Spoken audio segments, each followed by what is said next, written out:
The man in handcuffs standing outside of the car looks like your average Joe or Bob. What's your name? Bob. Bob, where are you from, Bob? Erie, Pennsylvania. But Bob is a doctor from Pennsylvania accused of trying to meet a young girl and her mom for sex. I'll lay out the story and the body camera footage of his arrest. I work only in the hospital and I take care of the sickest, like the sickest of the sick.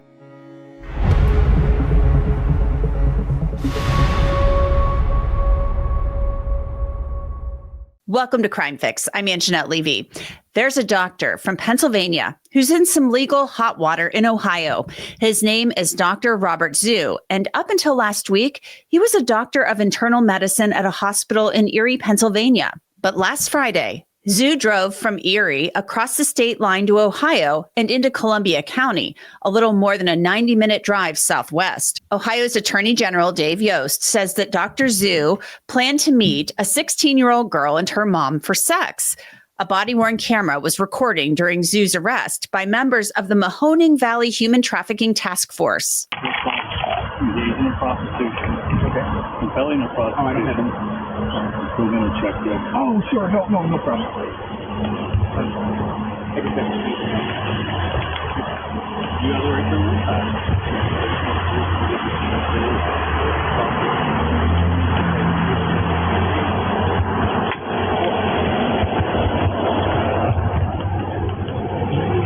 You tell him 121 now. That's the felony. And then possession from their soul. That's the felony also. Do you live alone? You live with somebody? Yeah, we don't have one position. Okay. What kind of position? Log 121. Internal medicine. Okay. Yeah. Now, you've probably figured it out by now that meeting was actually set up by the undercover officers. And they asked Bob Zhu where he works, and he says Penn Highlands Healthcare. The website used to say he was the chief resident. Now his name and photo have been removed. Yeah, it's a lot. It's an hour and a half. Oh. The officers then ask Bob Zhu where his wallet is located. Well, you guys take here, and then we'll talk to you here a little bit, okay, bud? Yes, sir. Come on back to my Do I car. need The to- money you're going to use, that one here. I don't think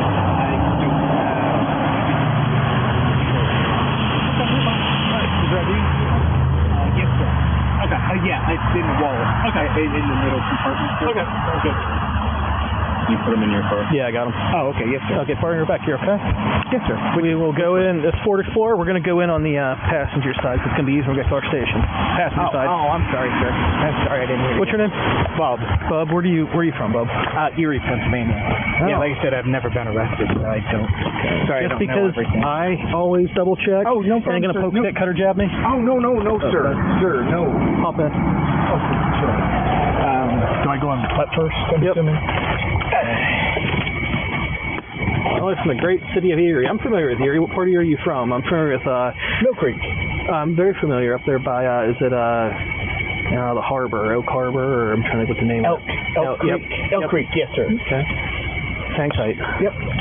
The officer walks back to Bob Zhu's car where the others are searching it, looking for his wallet, and they find it.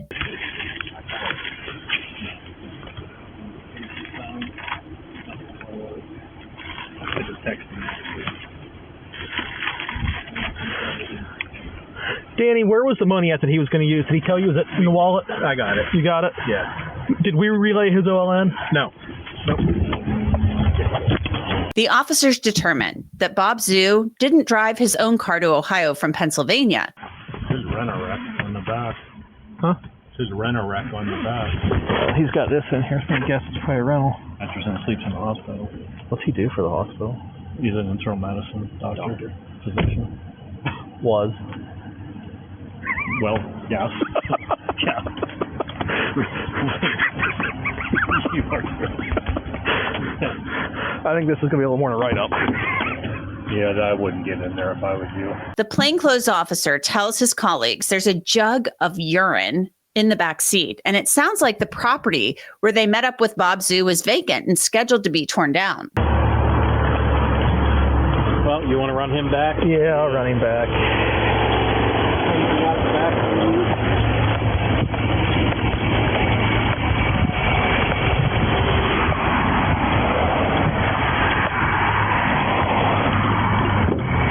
Sorry, sir. I was living out of. I basically sleep out of my car, so there was some urine in there. I see that. So I'm sorry. I didn't want you guys to be exposed. It's been exposed to way worse.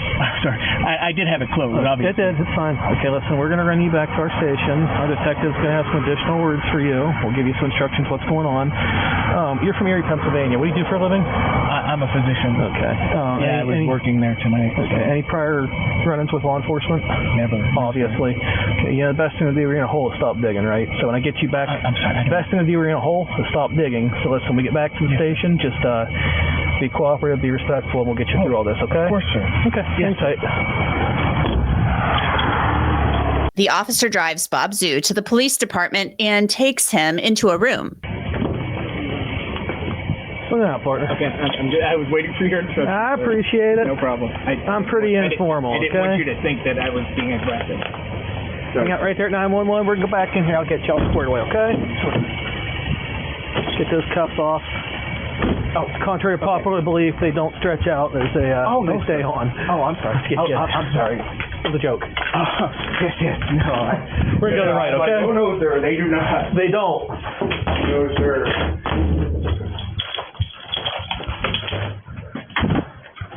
Swing in here with me. Yes, sir. I'm going to get those off you, okay? And make sure this door's shut.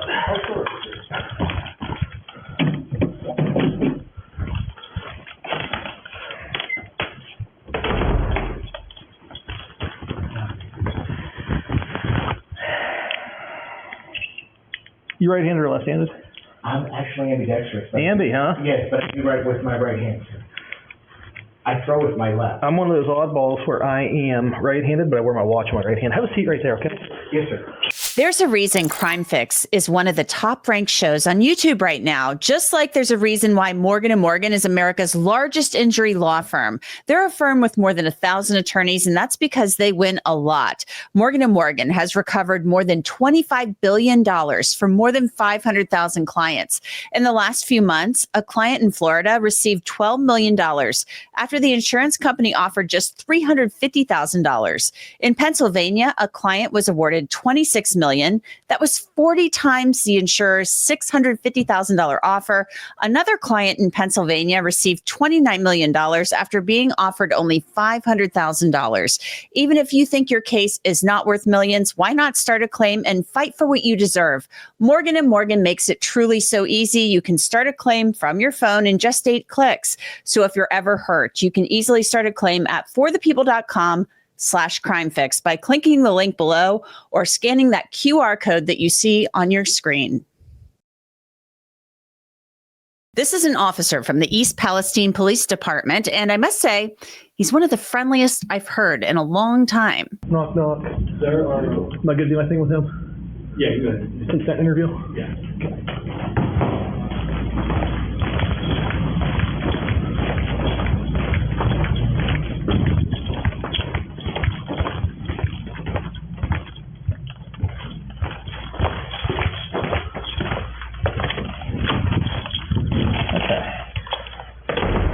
Oh, I hate that sun when it sets. It gets right in my eyes. It's not the best.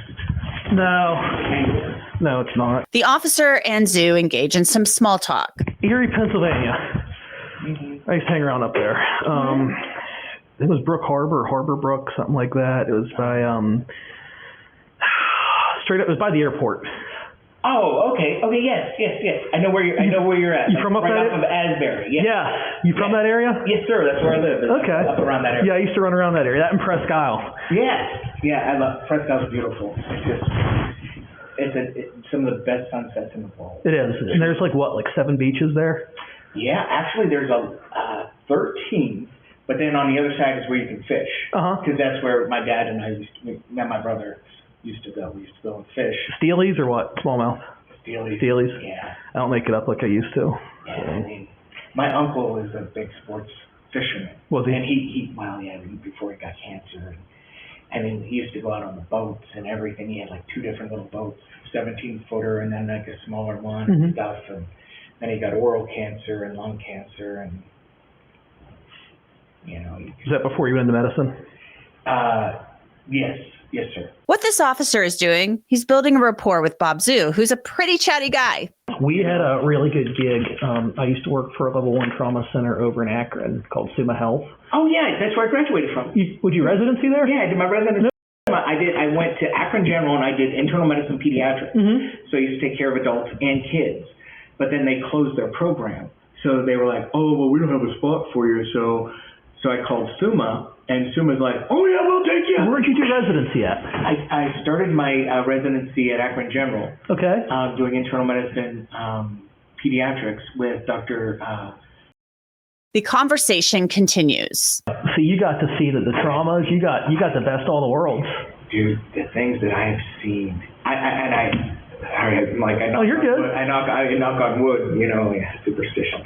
But I knock on wood that I am very grateful for the training that I've received, because it was tough and it was hard. Because I'll tell you now, me being 50 years old, stupid obviously, smart but stupid, being 50 years old and seeing the young docs now, oh my God. I'm scared. I'm scared for my future in terms of if I get sick. Yeah. Because we were trained to work. Work. Mm-hmm. And I would see the highest amount of patients I ever saw in one day was 68 when I was there. The discussion then turns to Dr. Zhu's personal life. So what did you do after residency? Are you married? No, never married. Never married? I have one son and I have one on the way. I have one son, he's 10 years old. His mother was an ICU nurse. We were just friends. And I ended up leaving the hospital, going somewhere else, and she literally tracked me down.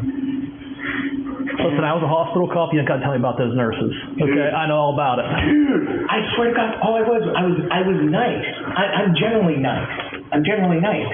So I would compliment. I compliment people when you do a good job. I pat you on the back, say, "Good job." I'm not. Oh, hey, oh, no. But I mean. So that's your oldest boy's mama.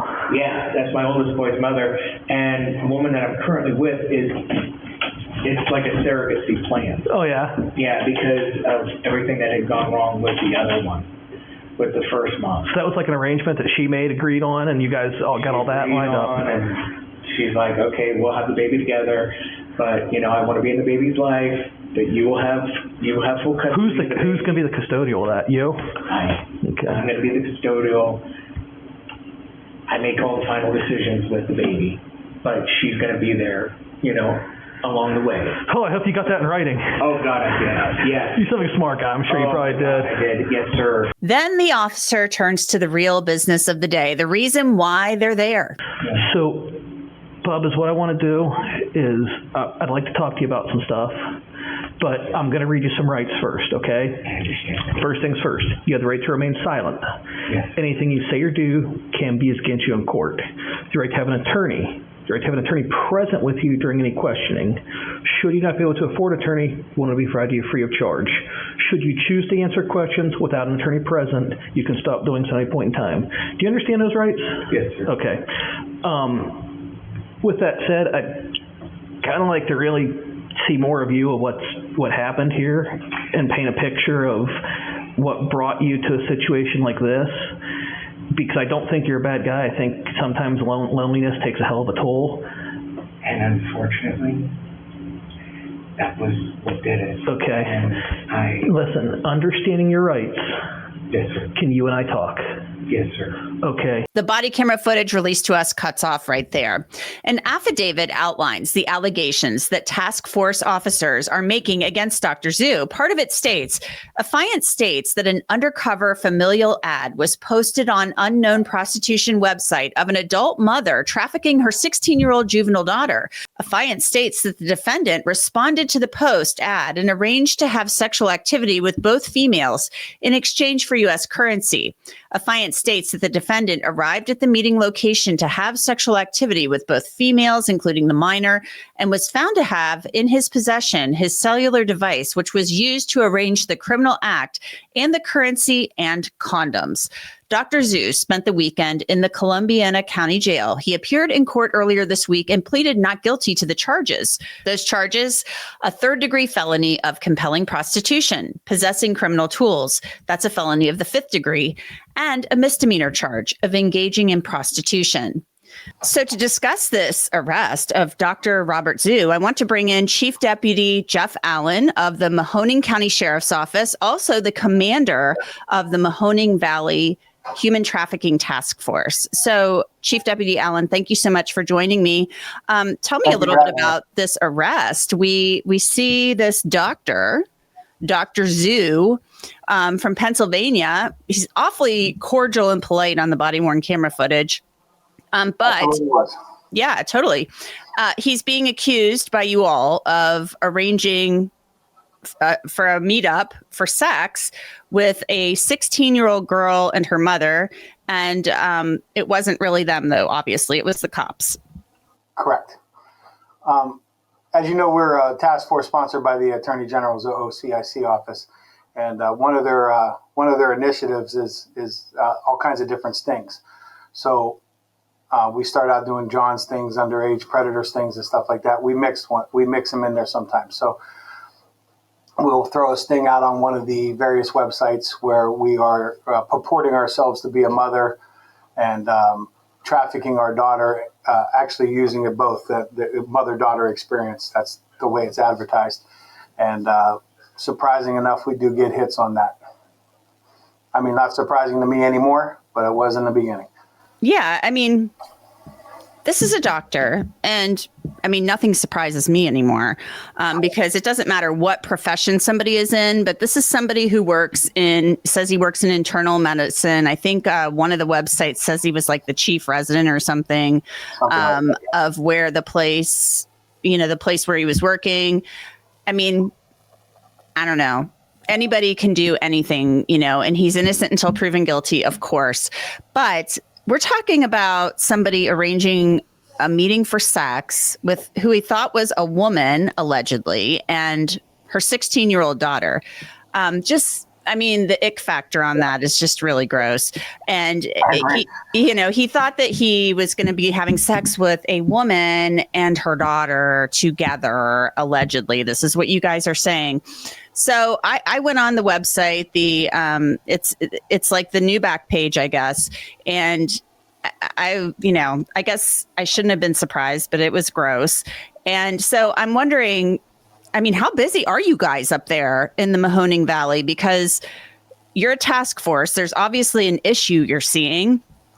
So what's going on? Well, first, I'd like to say, flocking to your valley there, the Mahoning Valley, to arrange hookups for sex? First, I'd like to start out by saying nothing surprises me either. Since I've been doing this in 2016, this is the one part of my career where I have learned that it is not a surprise at all to see somebody coming through the door in the human trafficking investigation part of this. Before I did drugs, who's coming through the door. Drug dealers, drug people looking for drugs themselves. This one is always a surprise. So I'm not, I don't get surprised anymore either. We've gotten a lot of high profile people sometimes. So the Attorney General, one of their things are stings. So 2 people I have assigned to my human trafficking task force are doing this full time, pretty much hit or miss every day. They're doing some kind of sting. I want everybody to know that when they're online, this is actually Sheriff Jerry Green's quote. I want everybody to know that if they're online, there's a chance they're talking to a police officer. That's how aggressive we are with these ads, having people do that. Because if you look at human trafficking, it is just like any other form of crime. There's supply and demand. If there was no demand, there'd be no supply.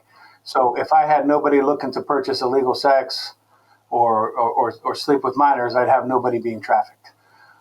That's the way we look at it. So we're very aggressive down here in Mahoning Valley doing the sting operations and stuff like that. I do believe it does help. Now, in this case specifically, because the minor was the age of 16, the minor, that's under Ohio statute, the minor at that age can legally consent to sex. 16 years old is the age of consent in Ohio, so that's why you did not see the attempted unlawful sexual conduct with a minor. Was Dr. Zhu kind of like, oh, I mean, is that why the cops, the ruse was a 16-year-old? Was he like, oh no, 15's way too young for me? Or, I mean, how did that all unfold? Are you able to tell us anything about that? Well, first off, I can't talk about the chats right yet. The case is still in its in the beginning. I think it was just arraigned, if it even was arraigned yet. So I don't want to talk about the chats, but there's times where we chat for a little bit before we give the age to see the feeling of what the person's like. But a lot of times the ad states it. The ad states it right there. So when you're going for a compelling prostitution charge, as long as that individual is purported to be a minor under 18 years of age, you're fine. I understand there's an age of consent, which is 16. If we would have said we were 15 in that, there would have been an attempted unlawful sexual conduct with a minor charge accompanying the other charges. So Dr. Zhu was very compliant, very cordial, as I mentioned earlier. The cops were like, where's the money you were going to use? So some of this was hard to hear on the body-worn camera, but it sounds like, he was basically pretty upfront. Like, yeah, the money, is in my wallet in the compartment. Like, it's almost like he was, fessing up to it. Like he was caught. They had him dead to rights. So, and he knew it. So, yikes. What do you do with this? And are you like looking through his phone? Because my mind goes to what's on his phone? Because if he's arranging this stuff, is he watching this stuff? Correct. We are going through the phone right now. We don't, every phone we get, we dump. I do find not a lot of the percentage of people that we arrest for these type of crimes have CSAM, child sexual abuse material, on their phones, but we do find it on occasion. You would think we would find it on the majority of them, but we do not, which is a good thing. But we will dump this phone and have it analyzed, and anything that's on it could accompany more charges. He actually admitted to it. He actually said he knew it was wrong. He was very sympathetic, acted very sympathetic at least, and gave us no problems at all during the arrest. And a lot of them don't. Interesting. There have been some other arrests that you guys have made, and I know that the AG's office kind of listed some of them. There was a guy who identified himself as a teacher, this Michael Ford of Cleveland Heights. He was arrested for engaging in prostitution. There's some other guy of Ravenna, Jackson Wortman, attempting to do this. It just seems like you might be kind of putting your fingers in the holes, trying to plug the dike, every day. Like you said they're working on this every day. So it's an endless problem. Here's the funny thing. And you just said you're poking your fingers in the dam. And I kind of agree with you. There's no bad thing to this. Like, police gauge themselves on their arrest and trying to stop crime. So doing these type of operations, the less you get, the more success it is to us. Even though your arrests aren't up or your statistics aren't up, that means you're doing something right. So we started doing these underage predator stings, online predator stings, probably 6 years ago, maybe 5 years ago. And we started doing them every year. And the first time we did it, we got 10 people. Thinking maybe if we can scare these people, I stop. The second time we got 12. The third time we got 16. Then we got 18. Then we got 21. So I don't know why that is. I mean, I want people scared. So it doesn't seem to be reducing that number. So I don't want to say I'm putting my fingers in the holes of the dam. What I'm trying to do is control it as best as we can here in our valley. We did a sting in another jurisdiction where we assisted, where the numbers were usually pretty high because we did a 4-day sting. They happened to be lower this time. So hopefully it is working. I don't want these arrests. If these arrests come, that means I don't want people looking for this. So I would love to do a sting like this one day and have 0 arrests. I would love that. So. I've always heard too, by the time somebody gets caught, they've probably done something quite a few times. So is that what you see? Do you think this is something that maybe Dr. Zhu has attempted before or has done before? Don't know. We're going to look through other conversations on his phone. We will find that out.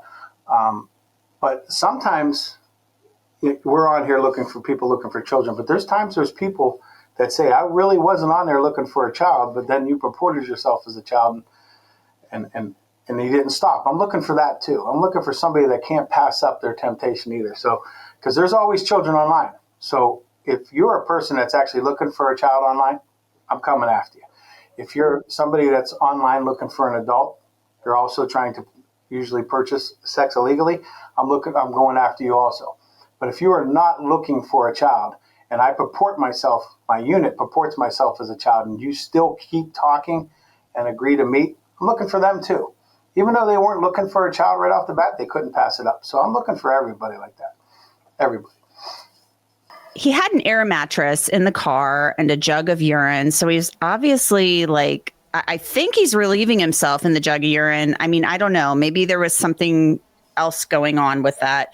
Do you think he was actually using that sleeping out of his car? Or do you think this was for the meeting he thought he was going to engage in? Or what do you think was going on there? I haven't got there yet. I mean, he is, from what I understand, he's a midnight turn doctor. So, I mean, does he take that to the hospital with him? Do they not have sleeping quarters when you're on your long rotation? Does he use all that there? I don't know.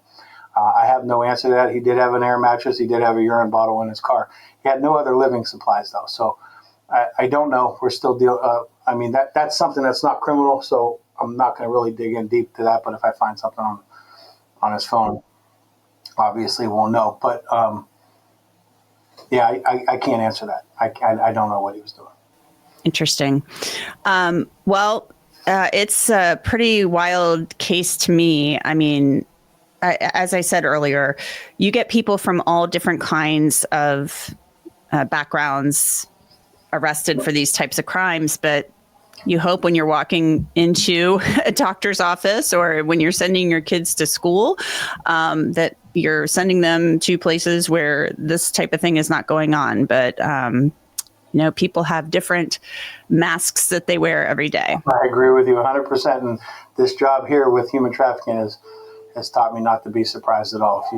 If throughout the years, if you saw the professions or what they did for what they did for a living or their family situations, you'd be very surprised too. But I'm not anymore. I'm not. When you used to do these other crimes, drug dealers are coming in. You know who's coming through the door. On this one, you have no clues. You don't know if your neighbor's coming. You don't know if a family member's coming. It's